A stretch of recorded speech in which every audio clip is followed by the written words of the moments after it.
საგანგაშო სტატისტიკა დე-ფაქტო პრეზიდენტისთვის და ეგრეთ წოდებული უშიშროების საბჭოს საგანგებო სხდომა ცხინვალში.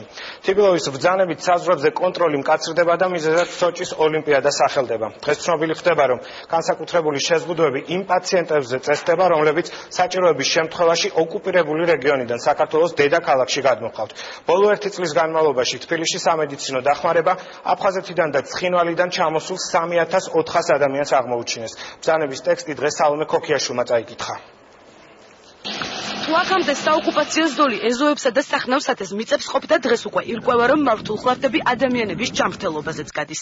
ეგრეთ წოდებული უშიშროების საბჭო დე-ფაქტო პრეზიდენტის მეთაურობით სოჭის ოლიმპიადის უსაფრთხოების მოტივით საოკუპაციო ხაზზე კონტროლს ამკაცრებს და ყველა შესაბამის უწყებას აფრთხილებს, გარდა ძალიან მძიმე შემთხვევებისა, პაციენტების სამკურნალოდ არა თბილისში, არამედ რუსეთში გაუშვან.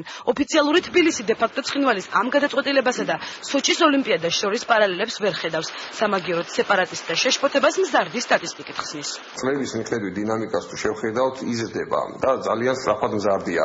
თუნდაც 2011-ის და 13 წლის მონაცემებს თუ შევადარებთ, სამჯერ არის გაზრდილი 13 წელს 2011 წელთან შედარებით გადმოსული მოქალაქეების სიცხე, რომელსაც აქ მიიღეს სამედიცინო მომსახურება. შეზღუდვებს, რომელიც შეიძლება დაწესდეს იმ ტერიტორიაზე, რომელსაც დროებით ვერ ვაკონტროლებთ და ამ პაციენტებს აღარ მიეცეთ ამის საშუალება, მე ვფიქრობ, რომ მათ ჯანმრთელობას და სიცოცხლეს საფრთხე შეექმნათ.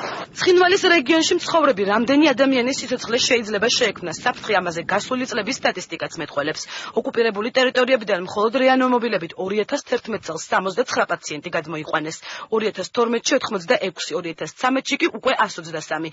სულ ამ წლების განმავლობაში თბილისში სამედიცინო დახმარება აფხაზეთიდან და ცხინვალის რეგიონიდან ჩამოსულმა 3407 პაციენტმა მიიღო და ყველას ხარჯი ჯამში 4 მილიონ ლარზე მეტი ჯანდაცვის სამინისტრომ აანაზღაურა. დღეს თბილისში მიიჩნევენ, რომ უფასო ჯანდაცვის შეზღუდვის გადაწყვეტილება დე-ფაქტო ცხინვალმა მიმოსვლაზე კონტროლის დაკარგვის შიშითა და რუსეთის კარნახით მიიღო. კიდევ მტკიცებულება იმისა, რომ მართულხლარდებს აბავენ ოსების წინააღმდეგ და მათი არიან დანარჩენ საქართველოში. ყველა ხედავს, რომ ცხინვალის ხელისუფლება აბსოლუტურად ჩამოკიდებულია რუსეთის კერამზე კი არ არის ჩამოკიდებული. ანუ ადგილზე არსებულ რუსეთის ფსბ-ს რაღაც მაიორის დონეზე არიან ჩამოკიდებული და მათი პოლიტიკა ასე იმართება. რატომ აყენებს საკუთარი მოქალაქეების უსაფრთხოებაზე მაღლა რუსეთის საოკუპაციო პოლიტიკას დე-ფაქტო ცხინვალი? ეს ერთადერთი შეკითხვაა, რომელსაც თბილისში სვამენ. განსხვავებული გუნდების წარმომადგენლებს ამ შეკითხვაზე განსხვავებული პასუხები აქვთ, თუმცა პოლიტიკოსები თანხმდებიან იმაზე, რომ ეგრეთ წოდებულ საზღვარზე მიმოსვლის გამკაცრება ნებისმიერი მოტივით უკანონოა და მხოლოდ მოქალაქეთა ინტერესებს აზიანებს. თბილისის ეს განცხადება მისი ეგრეთ წოდებული უშიშროების საბჭოს მეტყველებს იმაზე, რომ რუსეთისათვის ერთ-ერთი ყველაზე უფრო მნიშვნელოვანი საკითხი არის ოკუპირებული ტერიტორიების ლეგიტიმაცია და სამხრეთ ოსეთის და აფხაზეთის ეგრეთ წოდებული დამოუკიდებლობის პოპულარიზაცია. იმათი მდგომარეობა წარმოიდგინეთ, რომელიც აღმოჩნდა რაღაც ზოოპარკის პირობებში გალიაში გამოკეტილი ხალხი. იქ არის პოლიტიკური სპეკულაციის ძალიან დიდი შანსი. საჩვენოთ არავინ არ მოქმედებს მართალი გითხრათ, მაგრამ შიდა დაძაბულობას რასაკვირველია გამოიწვევს. შიდა არეულობის გამოცდილება სეპარატისტულ რეჟიმს უკვე აქვს. ჯერ კიდევ 2009 წელს, როცა არსებული შეზღუდვების გამო თბილისში პაციენტის გადმოყვანა ვერ მოხერხდა, ხალხი რეჟიმს ღიად დაუპირისპირდა. სანამ დე-ფაქტო ცხინვალის საოკუპაციო ზოლის გადმოკვეთის თაობაზე კრემლის თანხმობას ელოდებოდა, მაშინ 5 წლის გოგონა სისხლისგან დაიცალა.